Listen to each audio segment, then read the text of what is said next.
இலங்கை வாழ் பாடசாலை மாணவர்களுக்கு ஒரு நல்ல செய்தி. அண்மையில் இலங்கையில் ஏற்பட்ட டிட்வா புயலால் வெள்ளம் மற்றும் மண் சரிவால் பாதிக்கப்பட்ட மாணவர்களுக்காக இலங்கை அரசாங்கத்தினால் ரூபாய் 15,000 பண உதவி வழங்கப்பட உள்ளது.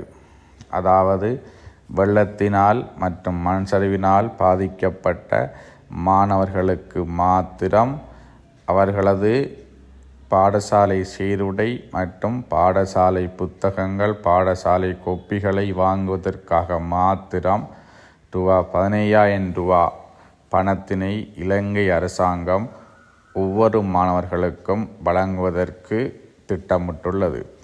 எனவே எதிர்வருங்காலத்தில் இது மாணவர்கள் கையில் வந்து சேரும்.